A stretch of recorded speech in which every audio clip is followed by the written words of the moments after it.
Salut à tous, j'espère que vous allez bien. Je vous concocte pour aujourd'hui une petite vidéo courte parce que je n'ai pas trouvé ce sujet en français sur YouTube. J'ai pas vraiment cherché, j'ai juste tapé en fait ce que je voulais.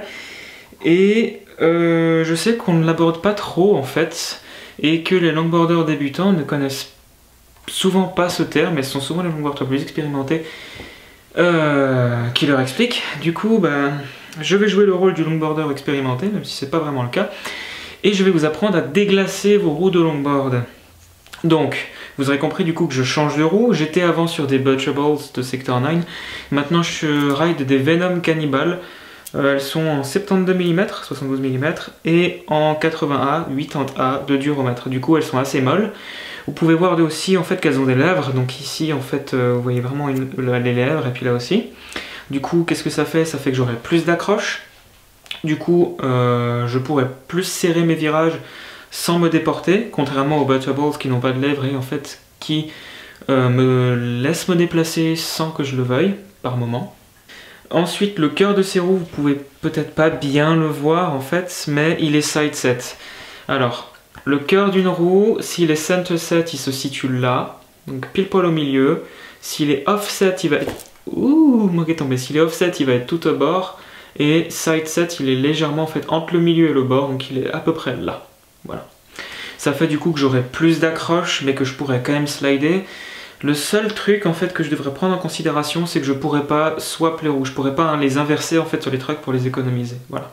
Et ça y est, les roues ont été montées, donc vous pouvez voir que ça n'a pas tout à fait la même tête. Je fais juste ce petit cut pour vous dire tout simplement en fait qu'il existe deux types de roues quand vous en achetez. Donc il y a ce que l'on appelle des iced, et c'est ce que j'ai, c'est ce que l'on appelle en français des roues glacées. Il y a aussi des stone ground, mais je n'ai pas de traduction littérale là par contre. La différence en fait c'est que les iced devront être préparés pour bien slider, alors que les stone ground sont préparés en usine pour que tu puisses slider dès que tu les achètes. Voilà, c'est tout ce qu'il y a à savoir en soi. Il n'y a vraiment pas plus que ça que tu dois connaître pour déglacer tes roues. Maintenant ce que je vais faire c'est que je vais par la magie du montage me téléporter au spot et du coup taper un maximum de slide.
Voilà, c'était une vidéo pas trop compliquée, pas trop longue à faire et pas trop longue à regarder pour vous normalement, j'espère.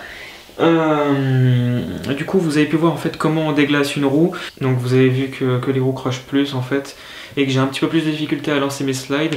Deux choses, premièrement je suis pas du tout habitué à rider des roues avec des lèvres, et deuxio elles sont quand même assez larges en fait, du coup c'est plus dur de décrocher. Et voilà, et elle s'était glacée, donc voilà, le temps de les user. Voilà, voilà. J'espère que cette vidéo vous aura plu, j'espère que ça vous aura été un minimum utile, au moins, j'espère que vous aurez pu apprendre quelque chose. Je vous fais plein de bisous et je vous retrouve pour la prochaine vidéo. Laissez-moi un like, ça me ferait plaisir, laissez-moi un commentaire, abonnez-vous à la chaîne aussi, ce serait top, on est bientôt 600. Partagez la vidéo aussi pour que d'autres personnes puissent s'abonner à la chaîne. Des bisous, bisous, bisous, bisous. Love you.